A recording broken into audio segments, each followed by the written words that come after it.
Assalamualaikum warahmatullahi wabarakatuh. Alhamdulillah, selalu saja kita memuji Sang Pencipta Allah atas segala nikmat yang dilimpahkan kepada kita. Dan juga selanjutnya kita memanjatkan salawat dan taslim kepada Nabi besar Muhammad sallallahu alaihi wasallam sebagaimana Allah telah perintahkan kita untuk mengucapkannya.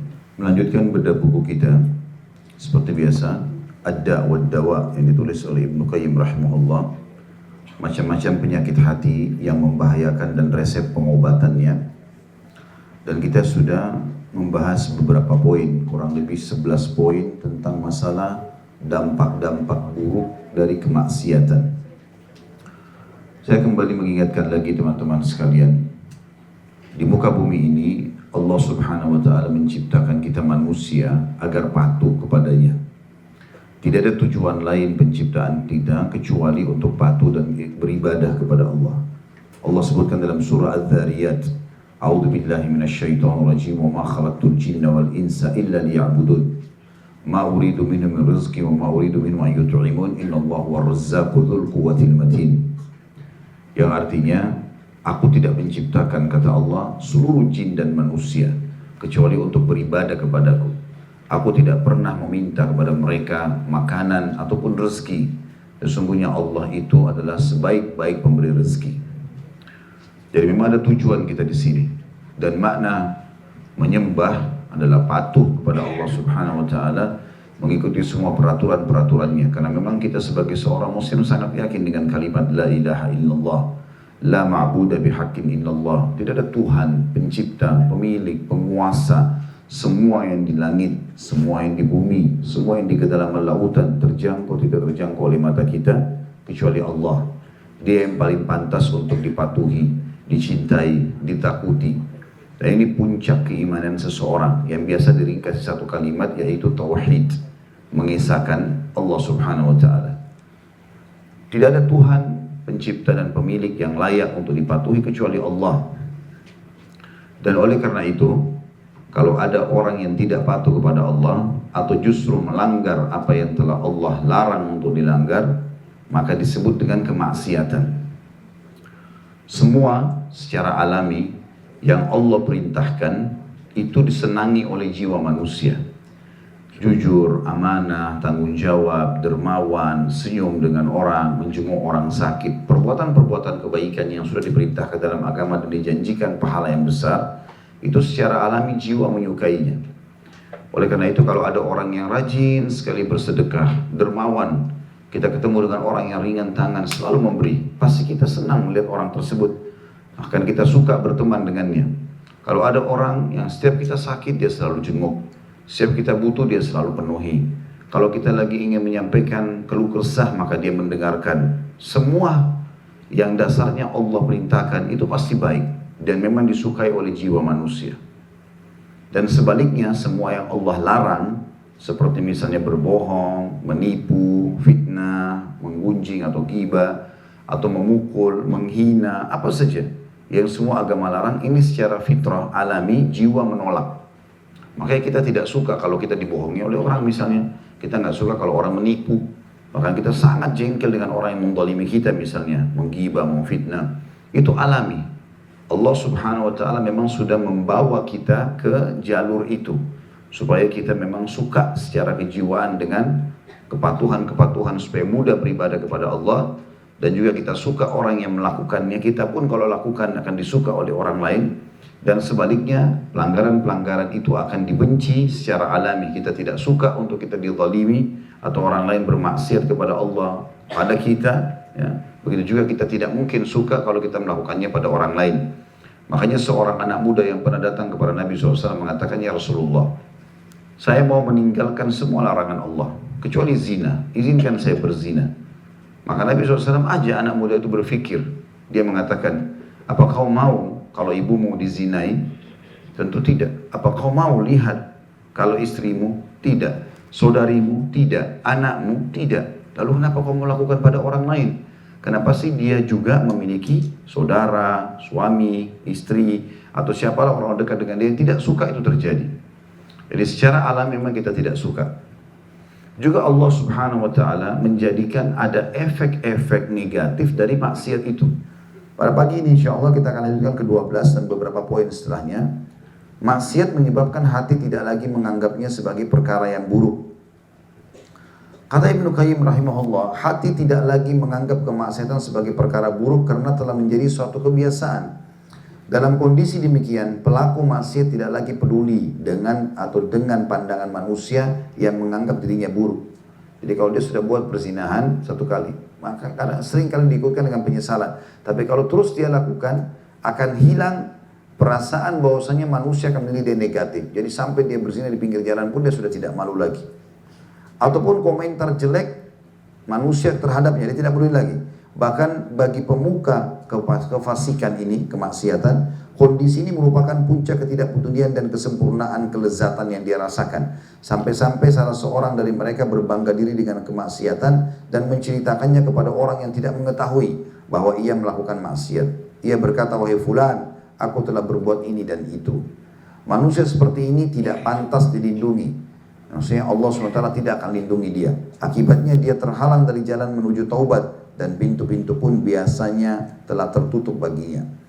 Dikatakan oleh Nabi SAW dalam sebuah hadis yang sahih. Hadis ini disebutkan Imam Ahmad dalam musnadnya di jilid 2 halaman 50 dan juga diulangi di halaman 92. Kata baginda Nabi SAW, "Kullu ummati mu'afan illa al-mujahirin. Wa inna minal ijhar an yasturallahu alal abdi thumma yusbihu yafdahu nafsahu wa yaqul ya fulan amiltu yawma kada wa kada kada wa kada fayahtiku nafsah wa qad bata yasturuhu rabbuh." Setiap umatku dilindungi oleh Allah kecuali al-mujahirun, yaitu orang-orang yang terang-terangan berbuat dosa. Dan tidak mungkin orang lakukan terang-terangan kecuali karena dia sudah jadikan sebagai pola hidup atau kebiasaan.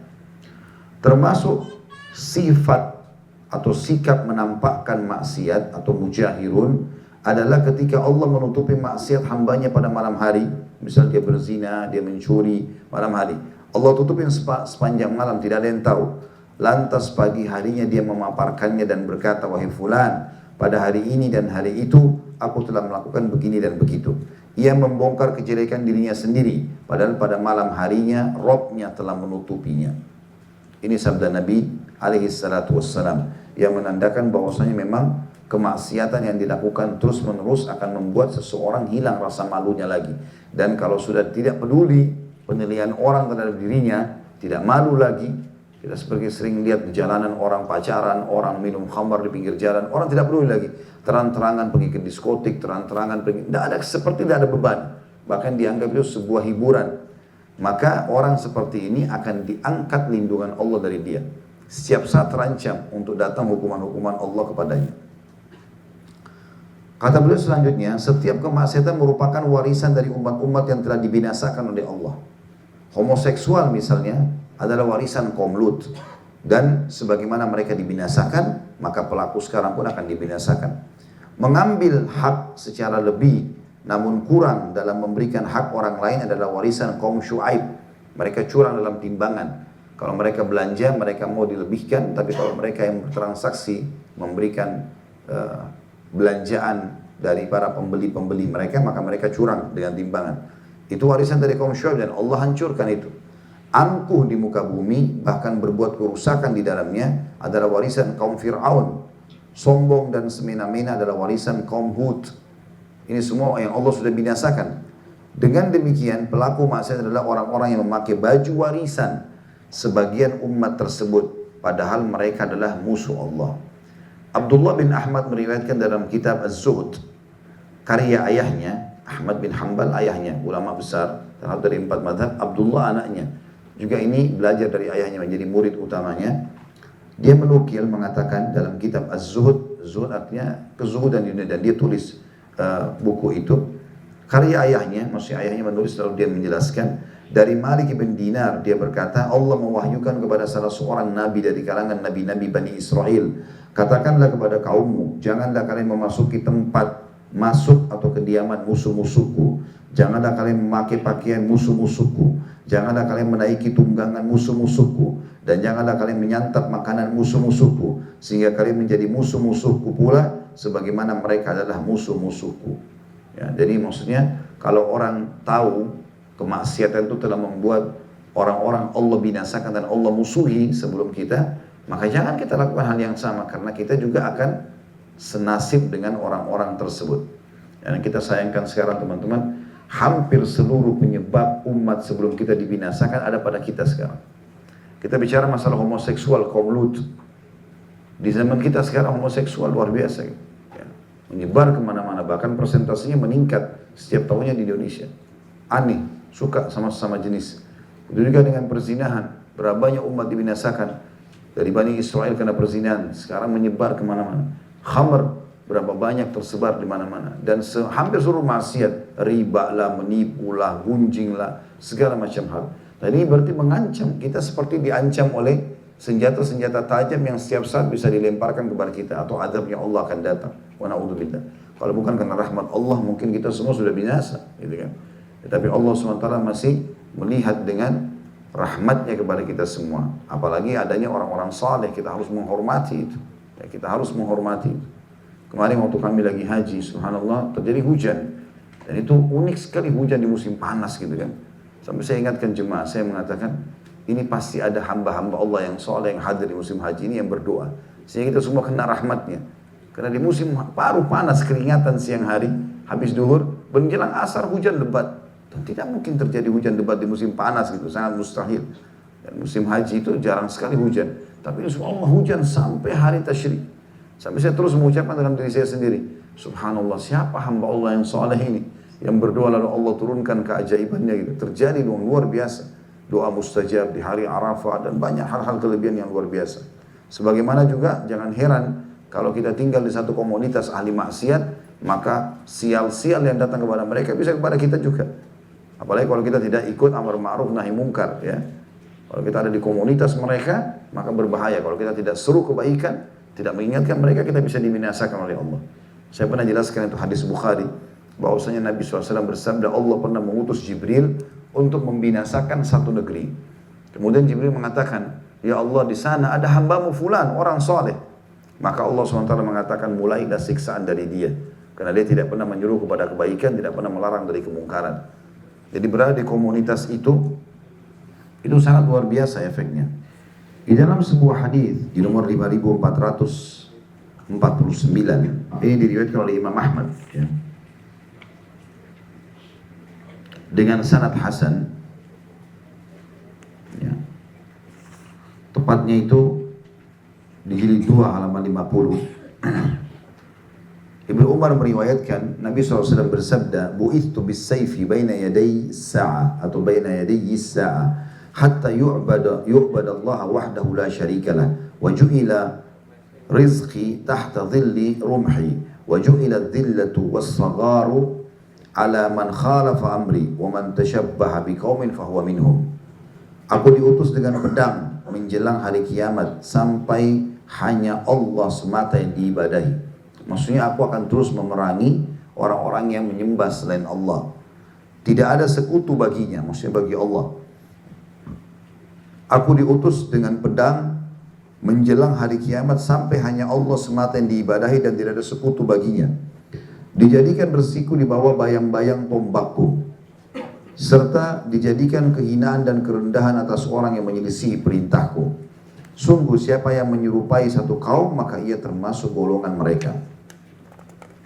Maksudnya adalah di sini bahwasanya Nabi SAW mengatakan orang yang bertakwa kepada Allah, orang yang patuh kepada Allah adalah orang yang paling layak untuk mendapatkan rezeki Allah. Dan sebaliknya, orang-orang yang melakukan kemaksiatan adalah orang yang paling layak dihukum dan diperangi. Yang ke-13, dampak buruk daripada maksiat adalah penyebab kehinaan seorang hamba. Kata Ibnu Qayyim rahimahullah, maksiat menyebabkan seorang hamba menjadi hina di hadapan Allah dan rendah dalam pandangannya.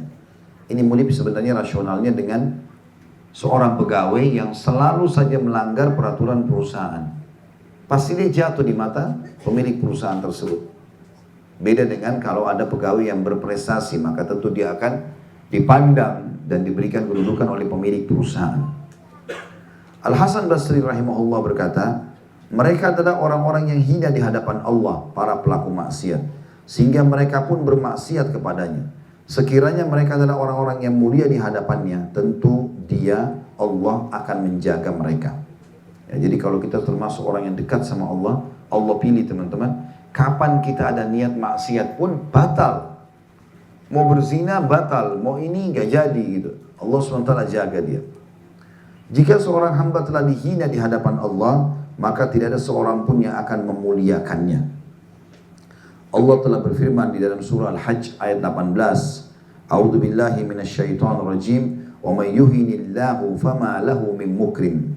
Barang siapa yang dihinakan oleh Allah, tidak seorang pun yang akan memuliakannya. Apabila ternyata orang-orang memuliakannya secara lahir, kelihatannya seperti orang menghormati, maka itu pasti dikarenakan mereka memiliki hajat terhadapnya atau takut dengan kejahatannya, padahal dia adalah orang-orang yang paling rendah dan hina di dalam hati mereka. Seorang hamba terus-menerus melakukan maksiat sehingga maksiat tersebut terasa remeh dan kecil dalam hatinya, itulah tanda-tanda kebinasaan. Dosa tidak terasa semakin kecil dalam hati seorang hamba, maka ia akan semakin besar di sisi Allah. Tidak ada dosa yang dianggap kecil kecuali pasti dia akan menjadi besar di mata Allah SWT. Dia akan makin berat hukumannya. Pernah Sa'id bin Musayyib rahimahullah atau Abdullah bin Mubarak, salah satunya dari ulama tabi'in ini, itu pernah datang ke salah satu wilayah di Irak. Kemudian pada saat dia datang, orang semua pada berlarian ingin bertemu dengan dia. Dan debu-debu berterbangan, sendal-sendal banyak yang terputus gitu.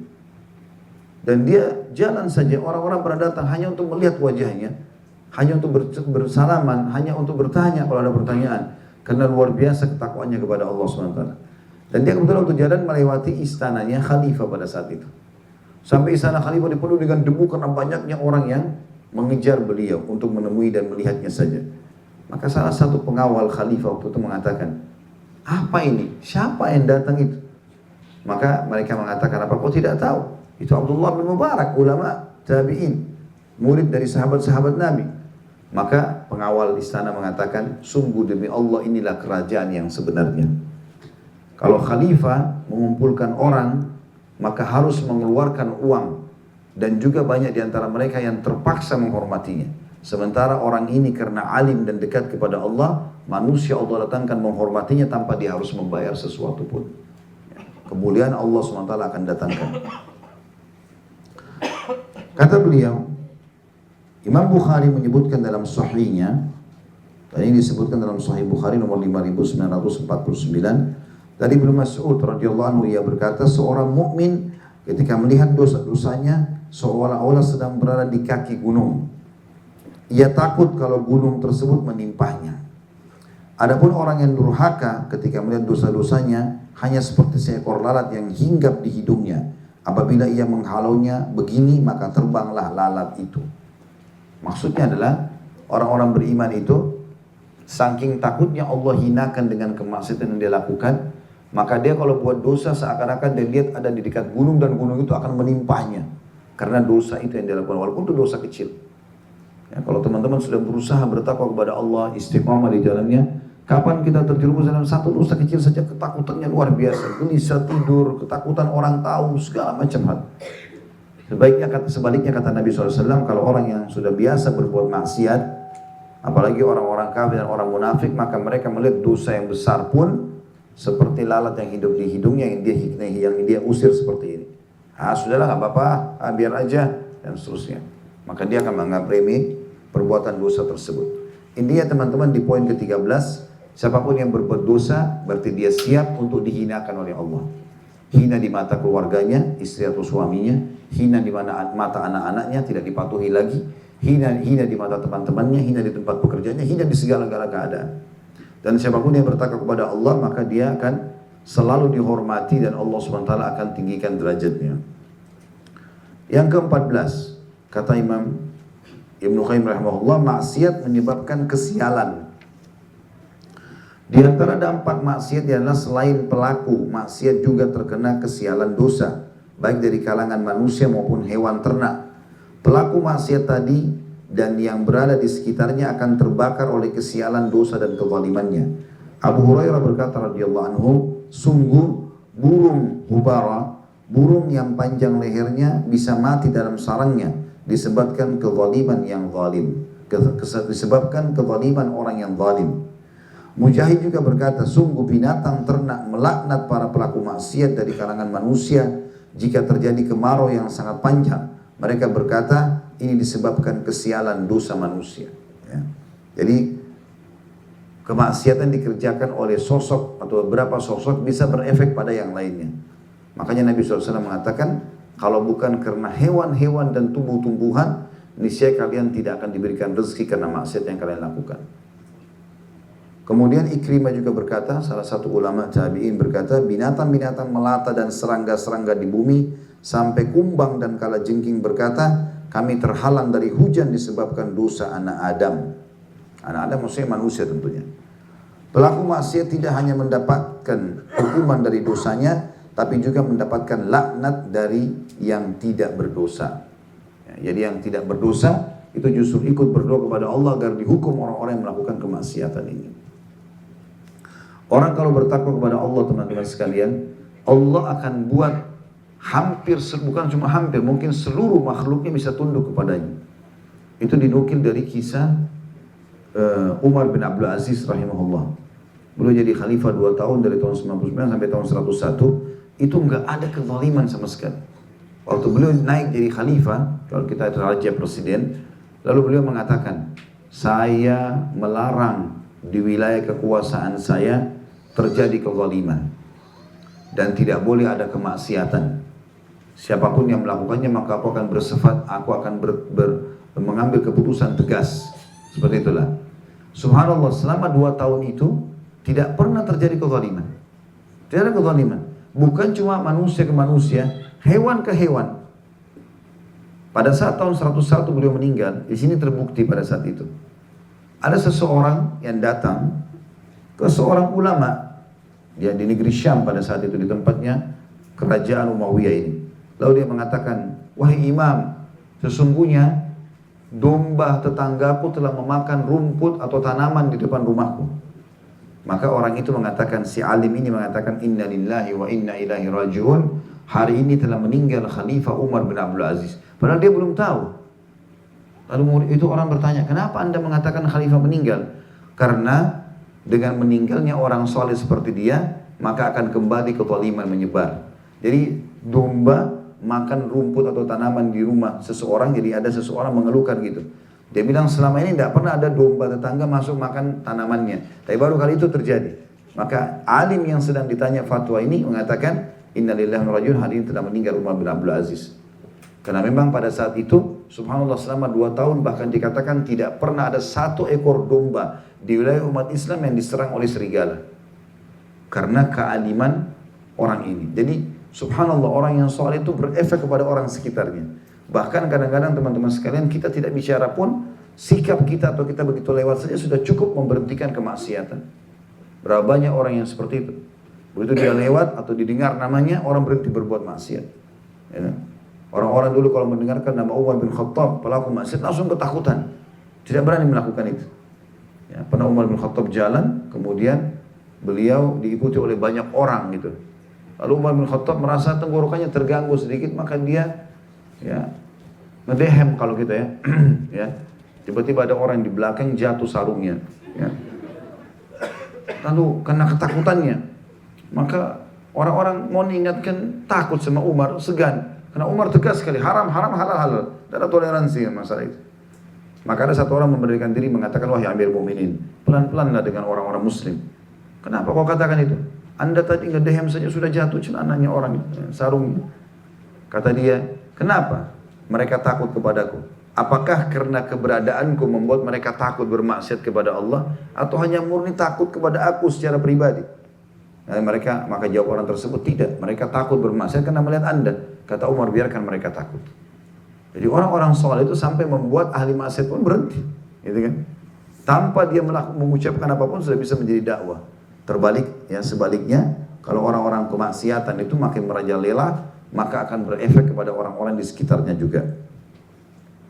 Yang ke-15, maksiat, ya,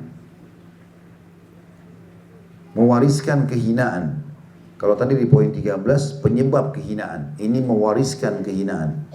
Kata beliau, di dalam dampak maksiat adalah ia akan mewariskan kehinaan, karena sebenar-benar kemuliaan hanyalah terdapat dalam ketaatan kepada Allah. Allah berfirman di dalam Al-Quran surah Fatir ayat 10, A'udzu billahi minasyaitonir rajim, man kana yuridul izzata falillahil izzatu jami'a. Al-ayat.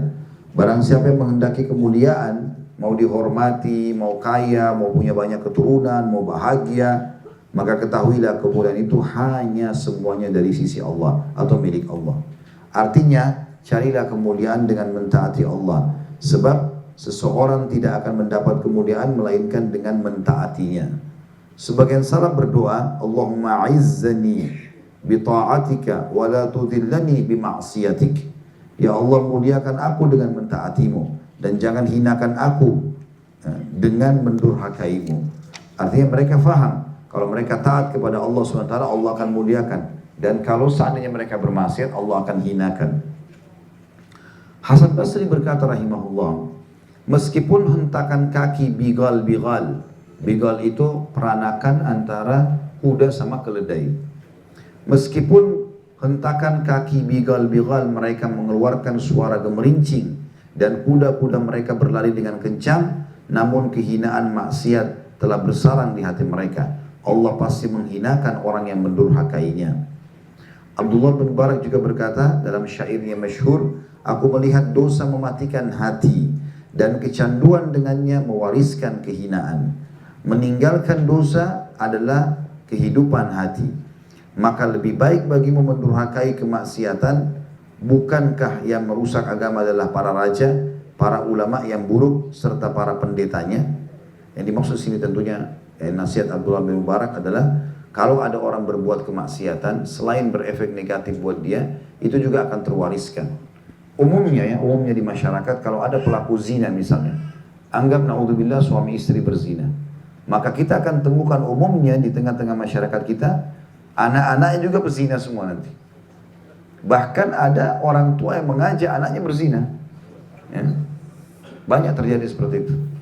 Saya diceritakan sebuah kisah oleh orang yang saya percaya dari salah satu kerabat. Kebetulan dia punya villa di puncak, gitu kan. Kemudian dia mengatakan pernah ada orang yang transaksi membeli villa itu, kemudian dia jual villa itu. Pada saat dia datang untuk mengambil barang-barangnya, maka dia temukan si ayah sama si anak dua-duanya sedang berzina di situ. Jadi ayahnya bawa perempuan sendiri, anak laki-laki juga bawa perempuan sendiri, dan mereka saling mendukung dalam masalah itu. Subhanallah, kayak terwariskan kehinaan itu, ya, terwariskan. Orang tua yang suka mabuk-mabukan, maka anak-anak juga akan mabuk-mabukan seperti itu. Dan segala macam kemaksiatan. Orang tua terbiasa bohong, anak-anaknya akan bohong semua. Akan terwariskan keinginan tersebut. Terbalik, kalau sebaliknya, kalau seandainya orang itu bertaat kepada Allah, bertakwa kepada Allah, Allah akan wariskan juga kepada anak-anaknya. Kalau kita biasa sholat di masjid, anak-anak akan ikut. Kalau kita terbiasa baca Quran, anak-anak akan ikut. Maka ada efek di sekitar kita. Itu yang dimaksud dengan poin ke-15 tadi. Kemudian yang ke-16 kata Ibnu Qayyim rahimahullah, maksiat bisa merusak akal. Di antara dampak maksiat adalah merusak akal. Sungguh akal memiliki cahaya, sedangkan maksiat pasti memadamkan cahayanya. Jika cahaya itu padam, niscaya kemampuan akal akan melemah. Sebagian salaf berkata, tidaklah seseorang bermaksiat kepada Allah melainkan akalnya akan hilang. Jadi maksud akalnya akan hilang adalah akalnya tidak akan normal untuk berpikir, atau bahkan bisa sampai pada tingkat gila dan stres. Hal ini sangat jelas karena apabila akal seseorang sehat, pastilah ia akan mencegah pelaku maksiat dari maksiatnya. Maksudnya kalau akalnya dia sehat, pasti dia akan melarang si pemilik akal itu, ya, atau jasad untuk melakukan kemaksiatan. Akal manusia yang sehat akan menyadarkannya bahwa dia berada dalam genggaman Rabb Subhanahu wa ta'ala atau pencipta, di bawah kekuasaannya di dalam negeri dan buminya, diawasi oleh Allah, dan para malaikat melihat serta bertindak sebagai saksinya. Peringatan Al-Quran, iman, kematian, dan neraka pun turut mencegah seseorang yang berakal sehat dari berbuat kemaksiatan. Ketahuilah, kebaikan dunia maupun akhirat yang dihilangkan seseorang akibat melakukan maksiat berkali-kali lipat lebih banyak dibandingkan kesenangan dan kelezatan maksiat itu sendiri. Jadi maksudnya efek daripada maksiat pasti lebih besar daripada perbuatannya. Ini saya pernah kasih contoh, ya, saya ulangi lagi. Misal bapak ibu, naudzubillah, mudah-mudahan di sini tidak ada, tapi seseorang mencuri uang 1 juta rupiah, membuat nota palsu, rekayasa segala macam, ambillah 1 juta rupiah. Baik itu mungkin uang dari kantor, ataupun dia mengambil haknya ahli warisnya, atau apalah, gitu kan. Maka kalau dia tidak faham teman-teman, maka perlu difahamkan. Dan bapak ibu perlu faham sekarang ini, kalau seandainya orang melakukan seperti itu, maka akan ada efek daripada dosa dia yang berlipat-lipat dari apa yang dia lakukan. Nanti dia akan sakit, bayar rumah sakit 100 juta. Itu efek dari 1 juta curiannya. Tidak ada balasan hukuman lebih ringan daripada perbuatan. Itu sudah menjadi sunnatullah. Jadi orang buat dosa sedikit, balasannya besar. Gitu kan? Tujuannya tentu supaya manusia tidak melakukan itu. Kecuali dia sempat bertaubat, dia luruskan kesalahannya, dan itu kembali kepada rahmat Allah. Kalau Allah mau, Allah tidak hukum. Kalau Allah mau, Allah juga hukum. Tergantung bagaimana ketulusan hamba tersebut. Maka kita harus paham teman-teman, ini ada efek yang datang dari kemaksiatan yang kita lakukan. Kata beliau, apabila pemilik akal yang waras, ya, ketahuilah bahwasanya kebaikan dunia maupun akhirat yang dihilangkan seseorang akibat melakukan maksiat berkali-kali lipat lebih banyak dibandingkan kesenangan dan kelezatan maksiat tersebut. Jadi kalau dia berzina cuma lezat misalnya setengah jam, maka efeknya adalah dia sumpek selama sebulan. Ya. Akan gagal usahanya sekian lama, ya. Karena efek daripada dosa yang kecil itu. Yang ke-17, maksiat mengunci mati hati pelakunya. Di antara dampak maksiat adalah hati pelakunya akan terkunci jika dosa telah terlalu banyak, hingga akhirnya dia menjadi orang-orang yang lalai. Demikian Allah SWT sebutkan dalam surah Al-Mutaffifin ayat 14. Maksudnya kalau orang buat dosa, hatinya mulai malas untuk menerima kebenaran. Kalau dia ulangi lagi, maka akan makin sulit menerima. Sampai nanti kalau dia terus buat dosa, hatinya sudah tertutup, terkunci. Peringatan apapun, mau banjir, mau tsunami, mau orang kesetrum depan matanya, disambar petir, apalah, itu gak akan ada berpengaruh bagi dia. Ini mirip dengan riwayat Ibnu Umar radhiyallahu anhu pada saat beliau mengatakan, sebuah riwayat nanti tidak akan terjadi kiamat sampai ada 2 orang yang berjalan menuju kepada kemaksiatan. Lalu Allah menghukum salah satunya. Entah yang mana tapi Allah hukum. Yang satu dalam 2 riwayat yang pertama Allah kutuk menjadi hewan berubah wujud, dan yang satunya adalah riwayat lain Allah tenggelamkan ke dalam bumi. Tetapi kejadian itu tidak membuat salah satu dari keduanya yang selamat mengambil pelajaran. Malah dalam riwayat ini dikatakan dia sempat melampiaskan syahwatnya pada temannya ini. Jadi misalnya dia naik mobil sama temannya berdua, tabrakan, matilah temannya, dia selamat. Ya, dia selamat. Setelah keluar dari rumah sakit, dia berulang lagi dosanya. Padahal kemarin baru saja Allah perlihatkan depan matanya temannya mati, dan bisa saja dia jadi korban. Bukan diambil pelajaran dari situ. Saya sudah kasih contoh juga itu, sering kali terjadi di Indonesia, negara kita bicara ini, banjir, tsunami, longsor, segala macam. Peringatan dari Allah, depan mata, rumah bagus tiba-tiba rusak, tanah longsor, banjir keluar. Orang, kalau banjir itu teman-teman bukan sebuah musibah, maka orang bisa melarikan diri. Tapi banyak orang tidak sempat melarikan diri. Bahkan lagi tidur tiba-tiba air sudah naik, dan segala macam hal. Saya pernah datang ke satu lokasi banjir, maka masyarakat itu mengatakan, Ustaz ini banjir, terjadi banjir nih. Pak, malam hari kita lagi tidur, naik sampai ke atap rumah. Terus kita semua selamatkan diri ke atas atap rumah, kemudian turun air itu, mulai surut sampai ke 1/4 rumah itu. Kemudian kami anggap sudah selesai. Makin sore, makin siang, makin turun air itu. Mulailah kami menjemur pakaian-pakaian segala macam menyelamatkan ini. Subhanallah, terjadi lagi. Begitu tiba malam saja terjadi lagi yang sama. Naik lagi air tersebut. Terulang-ulang, dan begitu cepatnya sampai kami tidak sempat menyelamatkan diri. Tidak sempat menyelamatkan diri. Kalau sudah datang musibah seperti itu, orang tidak bisa selamatkan diri. Maka ini harus hati-hati. Ya. Tapi ini semua tidak membuat mereka sadar, teman-teman. Begitu pemerintah mengadakan posko-posko keselamatan, lembaga-lembaga sosial, mulai membuat kemah-kemah, tenda-tenda, mereka duduk di tenda tersebut, baru depan mata lihat temannya mati, anaknya tenggelam, si fulan mati, segala macam, rumah yang rubuh. Bukannya sholat, malah tidur di kemah itu. Cuma tinggal tunggu makan dan minum, tidak ada sholat, tidak ada bertobat kepada Allah. Baru Allah lihatkan depan mata. Lalu mau kira-kira kalau hal besar seperti ini tidak membuat sadar, apalagi yang akan membuat sadar? Maka ini bahaya sekali. Saya kembali ingatkan juga teman-teman sekalian, para salafus saleh tadi saya bilang di awal pertemuan, kakinya kesentuh batu saja sudah cukup mereka kembali kepada Allah. Ya. cium bau busuk, ini berarti ada sesuatu. Ini langsung taubat kepada Allah karena takutnya azab Allah. Nabi Muhammad SAW selalu cemas kalau lihat mendung, gelap, hujan mau turun. Maka kata Aisyah radhiyallahu anha, ya Rasulullah, semua orang kalau lihat awan, mendung, gembira karena hujan akan turun. Terutama Aisyah menggambarkan di kota Madinah. Madinah kan termasuk jarang sekali hujan. Setahun sekali itu kalau hujan luar biasa ya.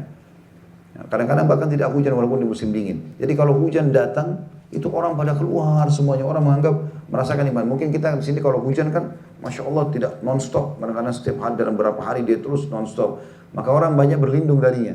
Tapi kalau di daerah-daerah Timur Tengah yang jarang hujan, orang merasakan nikmatnya itu. Tiba-tiba jadi sejuk, tanah jadi basah, tumbuh-tumbuhan jadi segar kelihatan dan seterusnya.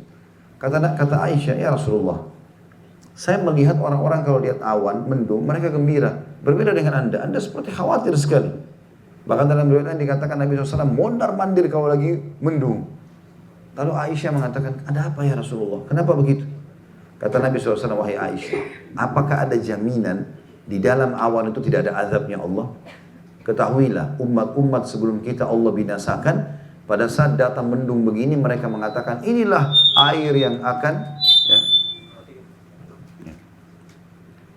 inilah air yang datang, yang akan menyuburkan tanaman-tanaman kami. Ternyata justru sebaliknya. Itu hujan azab yang akan menghancurkan mereka. Setelah Nabi SAW lihat turun hujan gerimis, yang nyaman gitu, barulah beliau SAW buka imamahnya dan juga membuka sedikit bajunya, membiarkan air hujan itu membasahi sambil mengatakan, sungguh air ini baru turun dari rahmat Tuhannya. Tapi kalau sebelumnya beliau khawatir sekali. Dan begitu sifat kaum muslimin. Mestinya mereka yang beriman kepada Allah khawatir. Ingat bau busuk yang kecium, kaki yang kesentuh, apa saja istighfar kepada Allah SWT. Karena itu maksiat yang memang pernah kita lakukan dan Allah sedang memberikan peringatannya. Kata beliau di sini, ada firman Allah Subhanahu wa taala dalam surah Mutaffifin ayat 14, A'udzubillahi minasyaitonirrajim, kalla barrana ala qulubihim ma kanu yaksibun. Sekali-kali tidak, bahkan apa yang mereka kerjakan itu telah menutupi hati mereka. Maksudnya terkunci sehingga mereka tidak lagi menyadari kalau mereka berbuat dosa. Dan ini akhirnya mendatangkan hukuman yang lebih berat karena dari maksiat ke maksiat lagi gitu. Mereka menegaskan itulah dosa setelah dosa. Al-Hasan Basri berkata rahimahullah, itulah dosa di atas dosa. Maksudnya Mutaffifin ayat 14 pada saat Allah mengatakan ya, apa yang mereka kerjakan menutupi hati mereka, kata Hasan Basri, makna tafsirnya adalah hati tertutup untuk taat kepada Allah dan juga tertutup dari mengambil peringatan di sekitar seseorang itu karena maksiat yang sudah mengunci hatinya. Sebagian lagi berkata dari salafus saleh, jika dosa dan maksiat mereka bertambah banyak, hal itu akan menutupi hati-hati mereka. Asal masalahnya adalah hati berkarat disebabkan maksiat. Jika maksiat bertambah, maka karat tadi menjadi penutup hati. Tutupan tersebut semakin lama semakin bertambah hingga akhirnya hati tertutupi, terkunci dan tergembok. Jika hal itu terjadi setelah adanya petunjuk dan pengetahuan, maka hati menjadi terbalik. Bagian atasnya menjadi bagian bawah. Pada saat itu musuh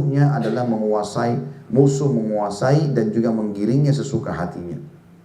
Jadi kesimpulan dari poin nomor 17, kalau orang terus melakukan kemaksiatan maka hatinya akan tertutup untuk mendapatkan hidayah Allah Subhanahu wa taala. Oleh karena itu kita harus lebih peka. Dampak yang ke-18 adalah maksiat mendatangkan laknat, dan makna laknat diangkat berkah hidup, kutukan dari Allah. Di antara dampak kemaksiatan ialah memasukkan pelakunya ke dalam laknat Rasulullah SAW. Beliau melaknat sejumlah perbuatan maksiat, sementara itu terhadap perbuatan-perbuatan atau perkara-perkara lain yang lebih besar daripadanya, maka para pelakunya layak mendapatkan laknat. Maksudnya adalah Nabi SAW melaknat seperti Nabi SAW melaknat khamr, ya, melaknat para pelaku ini dan pelaku itu. Jadi kalau ada orang berbuat dosa itu selain dapat dosa juga kena laknatnya Nabi SAW atau permohonan kepada Allah agar dikutuk dan diangkat berkah hidupnya. Kata beliau, berikut ini sejumlah pelaku maksiat yang dilaknat oleh Nabi SAW. Yang pertama adalah wanita yang membuat tato dan wanita yang meminta untuk ditato, ya. Wanita yang menyambung rambutnya dan wanita yang meminta disambung rambutnya. wanita yang menghilangkan bulu-bulu wajahnya, dan wanita yang meminta dihilangkan bulu-bulu wajahnya, serta wanita yang mengikir giginya untuk merenggangkannya, dan wanita yang meminta giginya dikikir untuk direnggangkan. Ini yang pertama tentunya, dan ini ada hadisnya ya. Di sini di buku beliau tidak ditulis hadisnya. Ini Nabi SAW melaknat itu semua wanita. Kenapa di sini wanita yang disebutkan masalah tato? Ini hubungannya dengan masalah bukan hanya tato badan ya, tapi umumnya mereka menato alis ya. Biasanya alis yang ditato ya, sehingga sengaja dicukur, dikerik, kemudian ditato supaya kesannya ada warna di situ ya. Dan ini dilaknat oleh Nabi SAW. Kenapa? Karena memang Allah Subhanahu wa Ta'ala penciptanya sudah membuat begitu. Ibu dan bapak sekalian tidak usah khawatir tentang masalah apa yang sudah Allah ciptakan ini. Allah akan datangkan orang yang suka dengan itu. Tidak perlu kita khawatir. Oh, saya harus model seperti ini supaya orang lain suka. Tidak, nanti Allah datangkan. Tidak usah ubah ciptaan Allah. Kita nggak boleh. Kita aja kalau masuk ke perusahaan kerja, nggak boleh kita ubah-ubah posisi meja, ya, posisi lampu, apalah, mencat temboknya warna lain. Nggak boleh kan? Pasti pemiliknya akan marah. Maka tidak perlu semua itu. Allah SWT akan datangkan. Saya pernah kasih contoh itu. Saya pernah cuplikan. Ada seseorang di negara kita ini, subhanallah, cacat. Tangannya cacat, kakinya cacat. Ada istrinya, ada anak-anaknya. Bekerja, punya pendapatan. Kuasa Allah SWT yang Allah datangkan orang yang suka dia itu. Ya kan? Ini sudah pernah juga saya berikan gambaran banyak contoh-contoh berhubungan dengan masalah itu ya. Pernah ada seorang wanita di Irak terkenal sekali dengan kecantikannya. Sangat cantik. Dia menikah dengan laki-laki yang sangat jelek. Bentrok sekali. Perempuan ini setiap kali dilamar laki-laki tampan, dia tolak. Subhanallah, sampai datang si jelek ini, sampai judul ceritanya itu, wanita yang cantik berjodohan dengan laki-laki yang jelek. Maka menikahlah. Waktu dia lamar, ini laki-laki jelek cuma coba saja terus diterima lamarannya. Orang semua heran, kenapa kok diterima? Laki-laki ini pun bingung. Secantik ini wanita mau menikah sama dia. Maka dia bilang sama istrinya setelah menikah, dia bilang, kenapa kau mau sama saya? Kata perempuan itu, supaya saya selalu mendapatkan pahala sabar. Dan supaya kau mendapatkan pahala syukur. Gitu kan. Setiap kau lihat saya, kau akan bersyukur. Setiap saya lihat kau, saya akan sabar. Gitu. Tetapi yang jadi saksi bahasan adalah bagaimana Allah datangkan orang yang mau sama dia. Subhanallah. Kuasa Allah SWT. Kadang-kadang mungkin kita tidak asing, Bapak Ibu sekalian, lihat ada seorang laki-laki tampan, istrinya biasa. Atau ada perempuan cantik, suaminya biasa. Sering gitu kan. Atau bahkan subhanallah ada orang suami istri biasa, anaknya beda sama mereka. Allah SWT kasih anak yang tampan sekali, yang lucu, beda sama orang tuanya. Dan sebaliknya. Kadang-kadang juga ada orang tua yang tampan sama cantik, anaknya jelek. Kuasa Allah SWT. Tapi itu ciptaan Allah. Allah Maha Kuasa. Maka nggak usah diubah-ubah ini. Ya. Nggak usah diubah ciptaan Allah SWT. Satu-satunya keadaan yang boleh orang mengubah sesuatu kalau memang dia cacat fisik. Misal naudzubillah orang tabrakan, mukanya hancur. Rusak semua, hidungnya rusak, matanya rusak semua. Dia nggak bisa lagi. Maka dokter cuma bisa mengoperasi dengan wajah yang berbeda misalnya. Itu lain, keadaannya beda. Darurat, orang kena air keras, naudzubillah, orang kena luka bakar. Itu lain. Tapi kalau antum sudah baik-baik, jangan diubah. Ciptaan Allah ini badan bukan punya kita loh. Kita cuma pinjam saja. Allah lah yang menghitung berapa banyak alis, bulu alis ini. Allah yang mengatur matanya, Allah tahu. Dan Allah lebih tahu kenapa kita dikasih seperti itu. Tugas kita cuma menikmati. Percaya diri saja, jalan bismillah. Yang akan membuat Allah, orang-orang akan datang menyukai kita adalah sang pencipta Allah. Kita patuh badannya, Allah akan datangkan orang-orang yang suka dengan kita. Banyak sekali orang yang buruk tampangnya, tapi Masya Allah sangat dermawan, orang suka dengan dia. Sangat pintar, Allah suka sama dia. Gitu kan. Berapa banyak orang yang tampan dan cantik, malah dibenci oleh orang karena kebakilannya, karena kemaksiatannya kepada Allah Subhanahu wa Ta'ala. Kemudian juga sama dengan menyambung rambut ya. Ini tadinya saya pikir, saya sempat berpikir, apa nih menyambung rambut gitu. Tapi nanti saya dapat informasi dari istri saya, di salon-salon ternyata memang begitu, ada rambut yang disambung gitu kan. Ini tidak boleh sama sekali. Dan khusus masalah rambut ini dianjurkan para wanita justru untuk memperpanjang, untuk memelihara rambutnya memang. Jadi tidak usah disambung. Dengan gitu. Maka ini tidak usah dilakukan. Potong rambut pun itu bagi perempuan dalam keadaan darurat saja. Misal memang rambutnya itu kena cat, nggak bisa lagi diperbaikin, atau kena api, kebakar sehingga sebagainya rusak, maka dia harus rapikan itu. Selain itu tidak dianjurkan untuk dipotong. Kata Nabi SAW, man kana lahu syar fal yukrimhu. Siapa yang Allah karunia rambut maka dia harus memuliakannya, gitu kan. Nah kebanyakan orang dia potong rambutnya, kemudian dia sengaja sambung dengan rambut yang lain. Baik itu rambut manusia ataupun bulu-bulu hewan misalnya, semua itu dilarang. Nabi SAW melaknat masalah itu. Tentu kalau masalah mengikir alis itu ada penelitian sebagian ulama, itu ternyata alis ini bulu-bulunya itu ada yang nyambung dengan urat-urat saraf mata. Maka hikmah kenapa dilarang untuk mengeroknya atau mencabutnya, itu karena dia connect dengan mata manusia. Artinya berpengaruh dengan penglihatan dia. Maka Allah lebih tahu urat-urat saraf ini seperti apa bentuknya, maka diberikanlah alis yang seperti itu buat dia. Mungkin kalau terlalu tebal maka tidak cocok buat dia, terlalu tipis tidak cocok buat dia. Allah kasih seperti itu. Ada orang memang yang layak tebal sekali, ada orang yang layak tipis sekali. Allah lebih tahu masalah itu. Semuanya ciptaan Allah. Bahkan kita dalam surah Al-Hujurat dilarang menghina diri sendiri. Gak boleh kita lihat di cermin, kenapa saya jelek ya. Itu berarti kita hina penciptanya, bukan punya kita. Kita lahir di muka bumi kan sudah begini Allah kasih. Ya sudah, gitu kan. Syukuri itu. Begitu juga dengan wanita yang menghilangkan bulu-bulu wajah.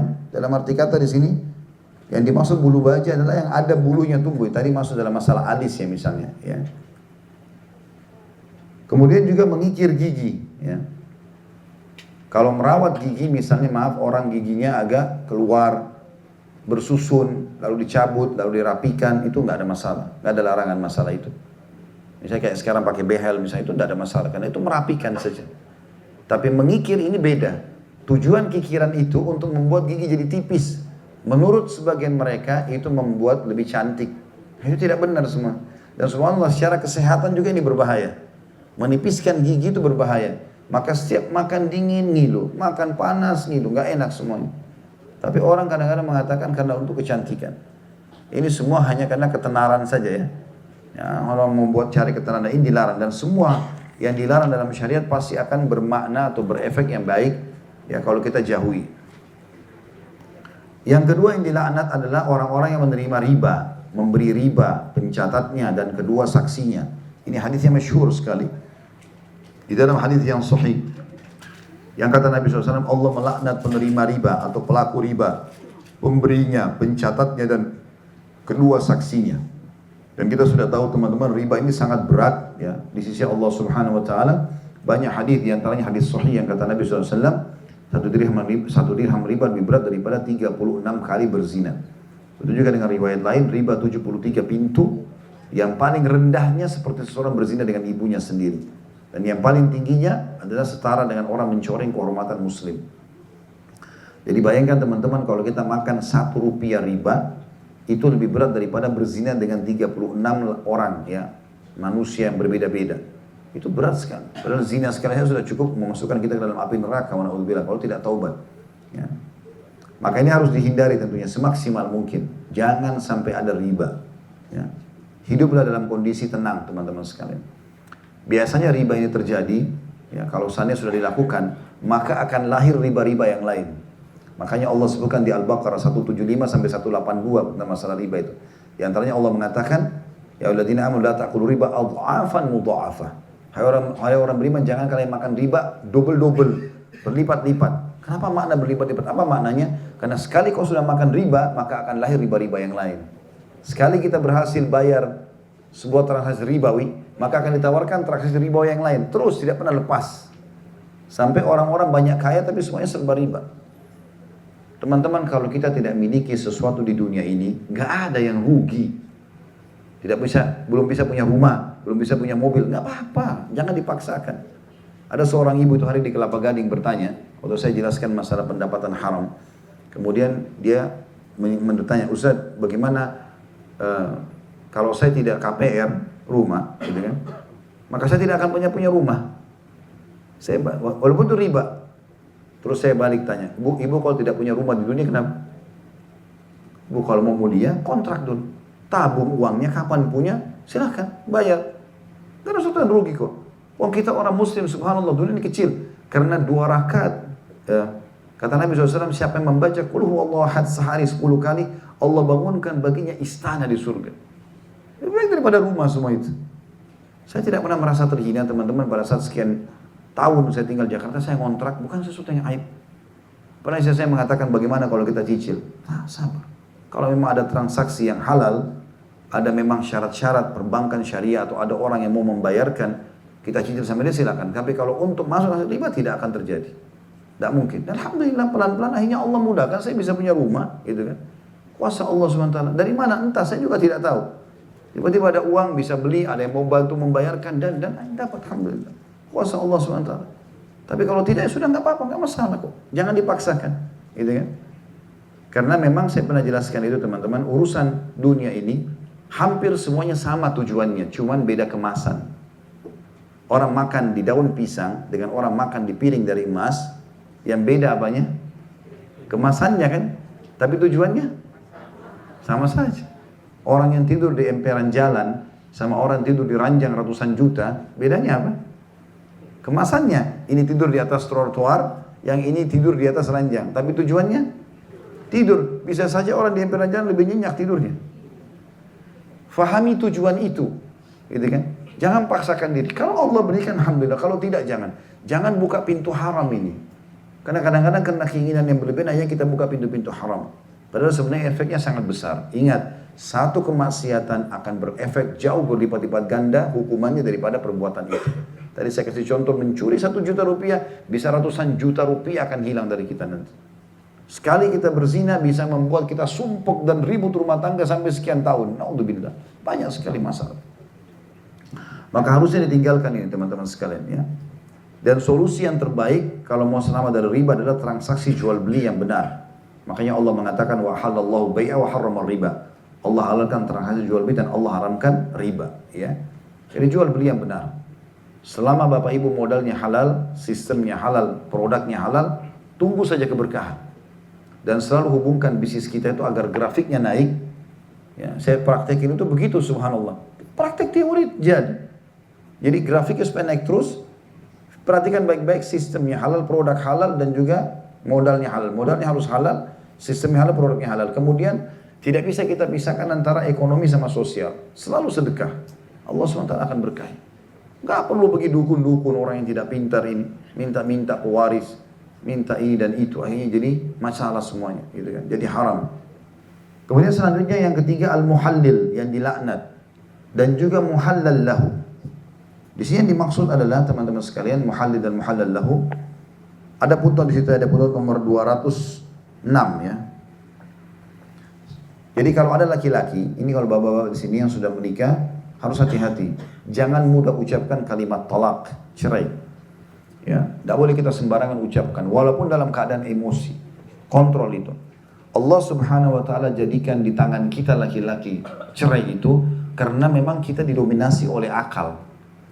Kalau istri kita mengatakan ceraikan saya yakin tidak mungkin ada laki-laki mengatakan sudah kau saya ceraikan. Spontan tidak ada. Pasti laki-laki itu akan duduk, kenapa minta cerai? Ada apa? Pakai akal. Kalau cerai di tangan istri kita, satu hari bisa 10 kali kita diceraikan. Tersinggung sedikit, cerai kamu. Ini yang tersinggung. Laki-laki bolak-balik dirusak perasaannya, tidak ceraikan istrinya, gitu kan? Maka harus kontrol itu. Allah jadikan di tangan kita itu sebagai amanah. Allah SWT mengatakan at-talaqu marratan, cerai itu cuma 2 kali yang boleh kembali, dikenal dengan tolak raj'i. Kalau laki-laki bilang sama istrinya dalam kondisi akalnya sehat, gak ada ketekanan, bukan emosional, dia mengatakan saya ceraikan kamu, jatuh tolak 1. Tapi masih bisa kembali semasa 3 kali masa haid, ya, 3 kali masa suci. Ya, itu. Mereka boleh kembali, namanya rujuk tanpa pernikahan. Tapi kalau lewat dari 3 kali masa haid maka harus nikah lagi.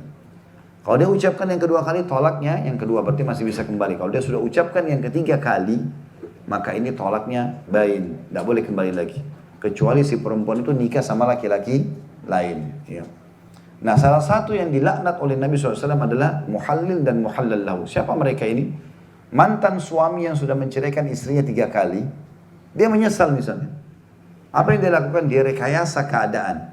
Kan sekarang untuk kembali lagi dengan istrinya yang sudah diceraikan 3 kali, syaratnya harus nikah sama laki-laki lain. Kan gitu. Dia datang sama temannya, dia mengatakan, coba nikahi mantan istri saya ini, tapi habis akad nikah kamu ceraikan. Jadi cuma formalitas. Maka dinikahi oleh temannya lalu diceraikan langsung supaya bisa kembali sama dia. Ini dilaknat, nggak boleh. Mempermainkan hukum Allah. Muhallil dan muhallal lahu. Makanya dikatakan di putnot nomor 206 situ, al-muhallil adalah laki-laki suruhan yang disuruh menikahi wanita yang telah ditalak 3 oleh suaminya. untuk kemudian menceraikannya agar dapat dinikahi kembali oleh bekas suaminya atau bekas suami tadi. Sedangkan al-muhallal lahu adalah orang yang meminta kepada al-muhallil untuk melakukan perbuatan tersebut. Ya. Jadi al-muhallil adalah orang-orang yang dipakai jasanya untuk menikahi rekayasa tadi. Muhallal lahu adalah si mantan suami yang menyuruh tadi. Ya. Oleh karena itu teman-teman jauhi kalimat talak. Jauhi. Kalau istri antum yang ucapkan itu nggak ada masalah, biar dia ucapkan 1000 kali nggak jatuh tolaknya. Tapi jangan antum yang ucapin laki-laki, karena ada hukum syar'i. Makanya kata Nabi SAW, janganlah saudara kalian memarahi bahkan memukul istri di pagi hari, kemudian dia menggauli di malam hari. Ya, karena perempuan banyak terbawa perasaan. Sekarang dia marah, sebentar kita duduk bersama-sama sama dia, hilang semua marahnya, spontanitas. Beda dengan laki-laki, sekali marah maka dia bisa membawa marah itu sampai akalnya bisa menerima alasan, gitu kan. Kalau perempuan tidak, dia bisa marah cepat dan bisa juga berhenti cepat marah. Maka harus hati-hati dengan ini. Karena orang yang merekayasa keadaan karena penyesalan menceraikan istrinya sampai 3 bisa kena laknat. Yang keempat pencuri. Dan ini hadisnya juga hadis sahih, di mana Nabi SAW mengatakan Allah melaknat seseorang yang mencuri, seseorang pencuri yang mencuri sebutir telur lalu dipotong tangannya. Ya. Tidak boleh mencuri teman-teman sekalian. Jangan ambil yang bukan hak kita. Demi Allah teman-teman sekalian, Allah sudah tentukan di Lauhil Mahfuz semua butir beras, semua tetesan air, makanan minuman yang akan masuk ke tubuh kita. Tidak akan meninggal kita sampai masuk semua ke tubuh kita itu. Itu kata Nabi SAW, tidak akan wafat satu jiwa kecuali Allah sudah lengkapkan rezekinya. Jadi kita akan sampai. Kita disuruh ikhtiar iya, tapi tidak ada namanya rezeki kita diambil oleh orang lain. Tak usah mencuri. Kenapa harus ambil? Makanya pada saat mau mencuri, itu Allah menunjukkan rasa takut. Tapi kalau tetap dia lakukan berbahaya. Ingat, sepotong roti yang haram sudah cukup membuat kita sakit berbulan-bulan. Efek daripada perbuatan itu besar sekali. Jangan ambil yang bukan punya kita, tidak usah. Mau makanan, mau pakaian, mau apa saja jangan. Ya. Nikmati apa yang Allah berikan kepada kita dan mohon kepada Allah, ikhtiar. Sebagaimana orang itu punya, kita juga bisa punya. Asal kita memintanya dengan baik kepada Sang Pencipta, Allah SWT. Tidak ada yang mustahil untuk itu. Maka ini pencuri sangat berbahaya sekali karena hukumnya dilaknat. Ini Allah, Nabi SAW doakan agar diangkat berkah hidupnya dan juga ya, dipotong tangannya kalau ketangkap, kalau kepergok. Yang kelima pencuri, yang kelima adalah peminum khamr. Orang yang menuangkannya, menghidangkannya. Orang yang memeras, ya, pegawai-pegawai pabriknya, yang meminta diperaskan, ya, penjualnya, pembelinya, orang yang memakan hasil penjualannya, pembawai dan pengangkutnya. Semua itu digabungkan dalam sebuah hadis. Khamr ini sangat tegas ya. Apa itu khamr? Segala sesuatu yang memabukkan, baik cairan ataupun selain cairan. Kayak daun ganja, obat-obatan, apa saja. Termasuk juga tentu masuk cairan kayak minum-minuman keras. Semua ini masuk. Apapun yang bisa mengubah akal dari normalnya, dia lebih percaya diri, atau dia bahkan lupa diri, maka namanya khamr. Ini bahaya sekali, nggak boleh. Ya. Allah SWT mengharamkan khamr dan membuka banyak sekali pintu-pintu halal. Ada susu, ada madu, ada sirup penggantinya. Kenapa harus minum khamr? Gitu kan? Dan sesuatu yang haram sudah sering saya ulangi kalimat ini, tujuannya untuk dipelajari dan dijauhi, bukan dicoba. Jadi nggak usah coba. Saya mau coba itu rasanya khamr bagaimana? Mau coba rasanya ganja itu bagaimana? Nggak perlu coba-coba. Pasti tidak baik. Dan Allah buat, subhanallah, penelitian manusia walaupun orang kafir mengatakan bahwasanya itu tidak baik. Kalau teman-teman pernah pergi ke dokter, biasa yang paling pertama dokter tanya apa? Minum yang beralkohol nggak? Merokok nggak? Kalau dia bilang tidak, dokter suruh naik di atas ranjang, dicek. Tapi kalau dia bilang iya, saya merokok, saya minum khamar, resep langsung ditulis. Sudah tahu sumber masalahnya, gitu kan? Ini bahaya sekali. Bahkan meminum khamar ini teman-teman sekalian bisa membuat terbuka pintu-pintu dosa yang lainnya. Orang kalau sudah mabuk, mungkin tadi dia tidak mau membunuh, dia bisa membunuh. Dia tidak mau berzina, maka dia bisa berzina. Karena mabuk ini akan mengubah semuanya. Membuat orang lupa. Ya. Maka ini tidak perlu sama sekali kita menjadi orang yang pemabuk. Kemudian yang keenam, orang yang meminta tanda pembatas, memindahkan tanda pembatas tanah. Ini juga disebutkan dalam hadis yang sahih. Yang kata Nabi SAW, siapa yang mengambil satu jengkal tanah haram, dalam hadis Bukhari, ya, maka Allah akan bebankan dia 7 lapis tanah atau bumi di hari kiamat nanti. Maksudnya adalah mungkin salah satu maknanya ya, itu kalau diambil 1 meter misalnya dia beli kafling tanah lalu dipindahkan patokannya gitu kan. Diambillah sama dia 1 meter itu, maka itu akan 7 lapis tanah ke dalam dibebankan di tubuhnya pada hari kiamat nanti. Itu sangat berat tentunya ya. Akan jadi penyiksaan buat dia. Jadi teman-teman tidak perlu kita mengambil yang bukan hak kita. Termasuk tanah di sini. Sekarang kita butuh untuk tidur berapa luas teman-teman sekarang? 1 kali 2 meter. Itu yang lahat kita di kuburan. Itulah ukuran tempat tidur kita sebenarnya. Di sofa, di meja. Apalagi kalau kita menyamping, lebih kecil lagi. Gitu kan? Tempat tidur kita. Cukup. Tidak usah mencuri. Tidak usah ngambil yang bukan hak kita. Lalu beli ranjang yang besar, yang mewah. Untuk apa? Gitu. Tak perlu semuanya. Tubuh kita ini punya batasan. Kita kalau lapar teman-teman, makan. Makan itu tidak perlu banyak. Bukan kadang-kadang kita lapar lalu kita makan sedikit sudah cukup. Mulut kita cuma bisa masuk 1 sendok, 2 sendok maksimal, itu sudah penuh. Kecuali kita sudah telan baru kita bisa makan lagi. Berarti ada kapasitasnya kan. Minum juga begitu, biar kita haus. Segelas cukup. 2 gelas itu sudah cukup luar biasa bagi kita. Kadang-kadang bahkan kalau kita tidak haus mungkin cuma 1 teguk, 2 teguk sudah cukup buat kita. Jadi nggak perlu mengambil sesuatu yang bukan hak kita. Untuk apa? Ambil curi tanah berhektar-hektar. Untuk apa ini? Tambah masalah berat buat dia gitu ya. Termasuk di sini hati-hati yang suka merekayasa surat-surat tanah palsu, ya. Kemudian membangun bangunan mall, membangun bangunan hotel, ini bahaya sekali semua ini. Akan tambah banyak dosa yang dia dapatkan karena pendapatannya sudah dasarnya dari sumber yang haram. Yang ketujuh adalah orang yang melaknat kedua orang tuanya. Ini pernah ada hadis Nabi SAW yang berbunyi, sesungguhnya Allah marah dan murka pada orang yang mencaci maki kedua orang tuanya. Maksudnya adalah melaknat di sini ya.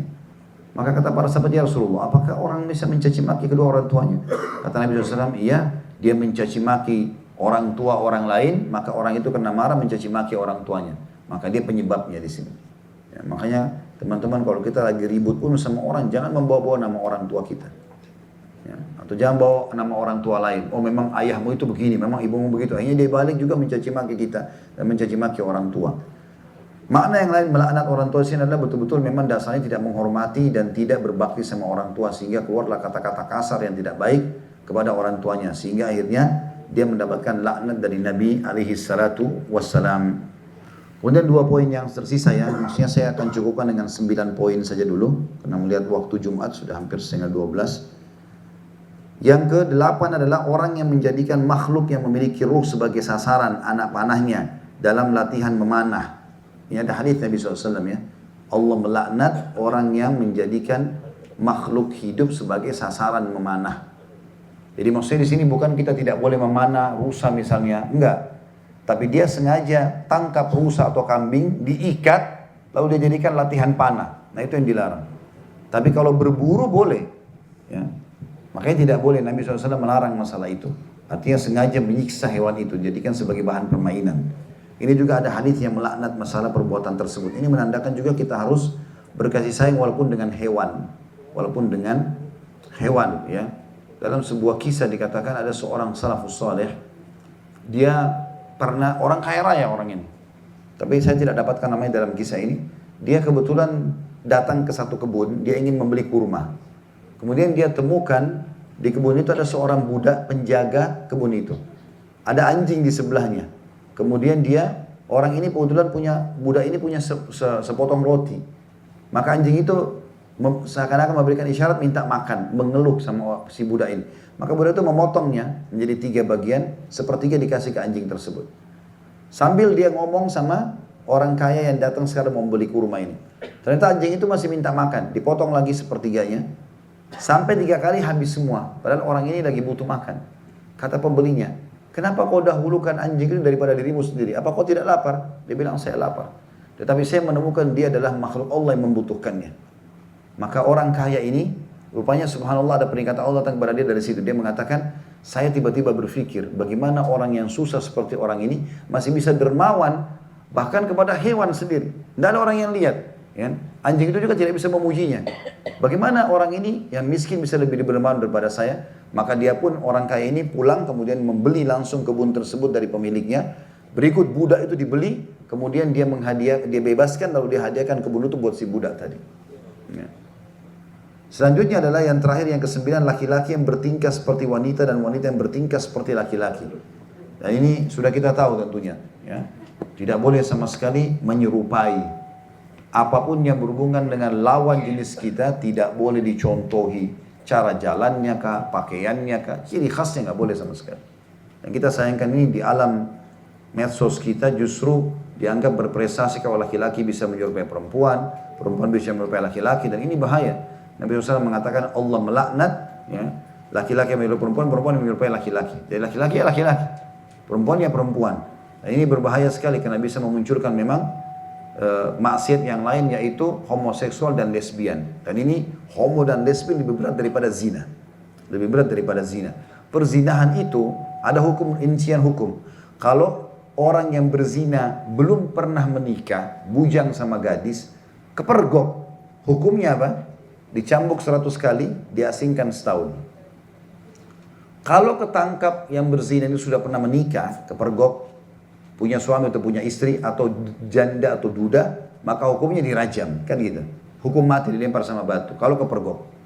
Tapi kalau lesbian sama homoseksual beda. Kalau kepergok, mau sudah nikah atau belum nikah, dilempar dengan batu, dirajam. Lebih berat daripada zina. Dan ini sebabnya bermula daripada tadi, mau menyerupai lawan jenis.